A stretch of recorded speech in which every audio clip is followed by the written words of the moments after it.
Olá, começando mais um Falando de Saúde. O entrevistado de hoje será o Dr. Davi Tomé. O tema, as dificuldades que o médico encontra dentro do consultório.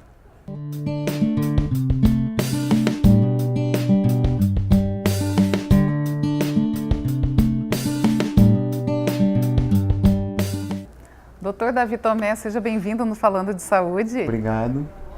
Doutor, então nós vamos falar sobre as diferentes situações que acontecem dentro do consultório e que o doutor tem que ter paciência, é isso? Vamos. Às vezes o doutor tem que ser paciente também. Exatamente. Doutor Davi Tomé, o que o doutor faz quando chega uma família com 5, 6 pessoas e todos entram no consultório? Bom, primeiro de tudo, nós temos que nos centrar no paciente, né?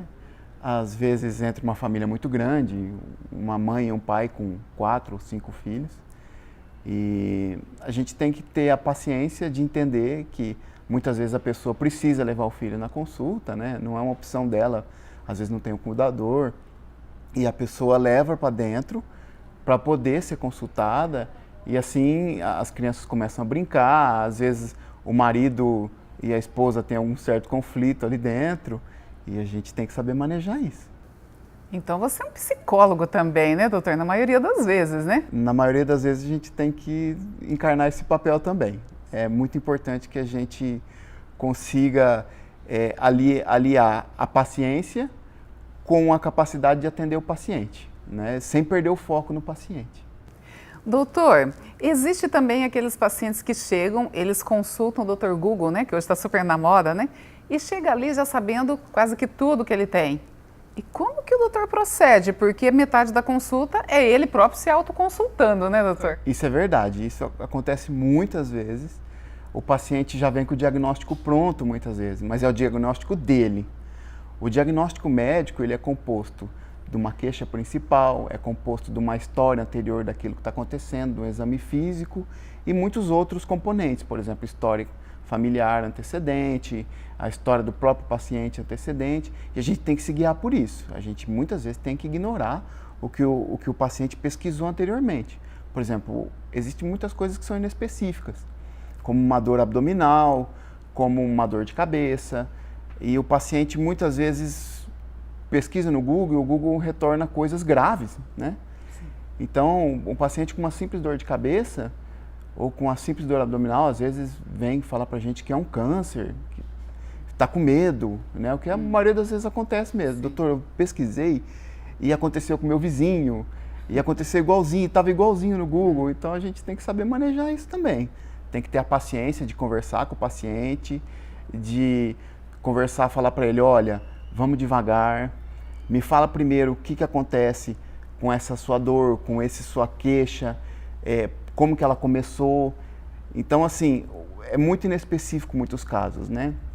Então, a gente tem que ter a paciência também de saber retirar o máximo possível de informações do cliente e saber por que ele pesquisou isso também, né?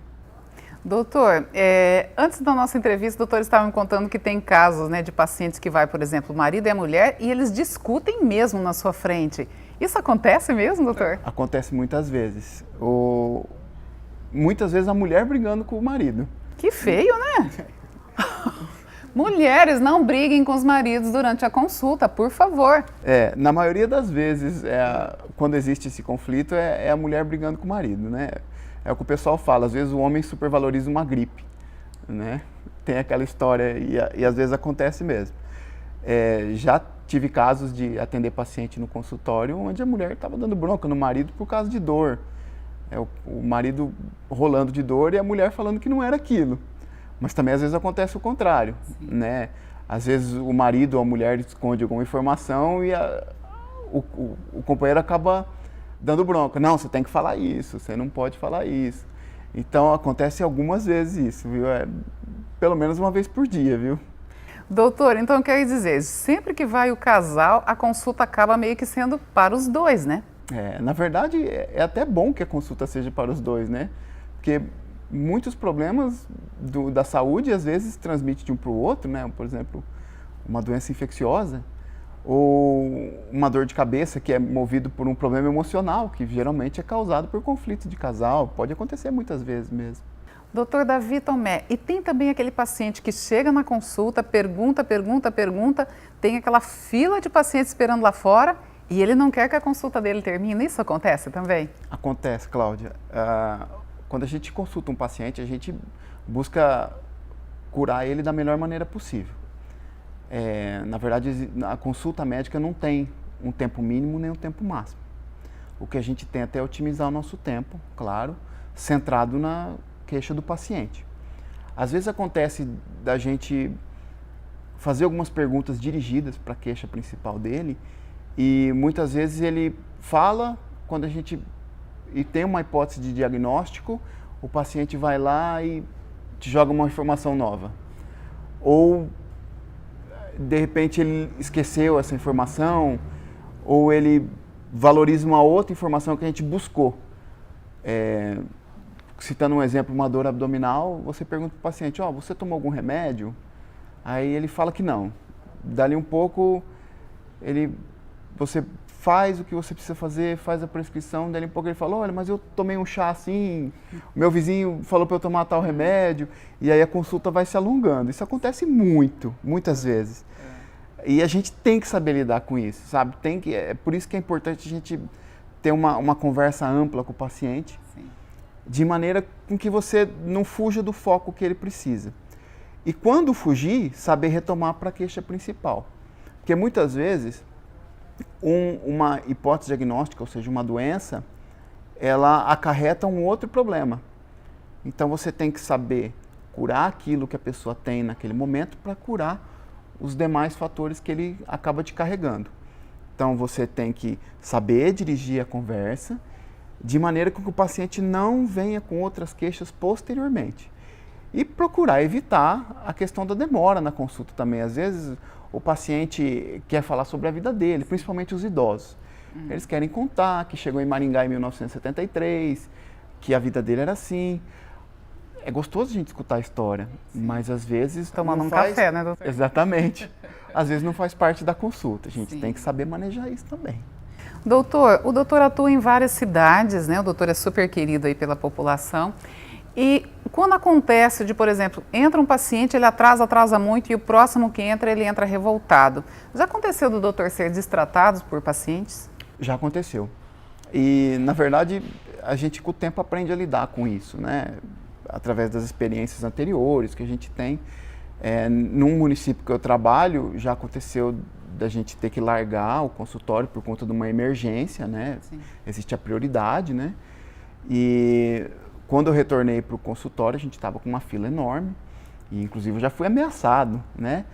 Mas tem que saber lidar. É o comum, principalmente na saúde pública, é o dia a dia, mas a gente tem que saber lidar com essa situação. Geralmente eu peço para a pessoa para a gente reiniciar a nossa conversa. Eu chego e falo, olha, meu nome é Davi, eu sou médico, estou aqui para te ajudar, vamos começar de novo. É o que eu falo, a minha fala é sempre essa. Sim. E geralmente eu peço desculpas pelo atraso, digo que não é uma situação comum, não é uma culpa minha, em decorrência do excesso de pessoas ou da demanda de trabalho em si. E na maioria das vezes é factível você conseguir contornar a situação. Na maioria das vezes consegue. Doutor, e o doutor é realizado sendo médico? Você ama o que faz? Eu sou, muito. Estou emocionado. Que lindo isso, né? Não sei se eu posso chorar na frente das câmeras, mas eu realmente sou uma pessoa realizada por conta disso, porque eu tenho meu exemplo dentro de casa, que é minha irmã, eu tenho que é médica, sim, eu tenho meus pais que sempre me apoiaram, minha esposa que sempre me apoiou na decisão de fazer medicina. E assim, é muito bom você fazer bem para a população, né? É uma coisa que me satisfaz e eu realmente fiz medicina por amor mesmo, não tive outra intenção que não a vontade de ajudar as outras pessoas. Que lindo isso, doutor Davi, é emocionante, né? A gente entrevistar um médico que realmente ama o que faz. É verdade. Doutor, obrigada pela sua presença aqui no Falando de Saúde, tá? E que em breve a gente possa ter essa rica oportunidade, né, do doutor estar aqui novamente com a Eu gente. que te agradeço o nosso bate-papo. Foi um prazer vir aqui e foi um prazer conhecer o time todo. Obrigada, doutor. E a vocês que nos acompanharam em mais este Falando de Saúde, observa a diferença quando o médico ama de fato o que faz. Emocionante. Agenda uma consulta com o Dr. Davi Tomé.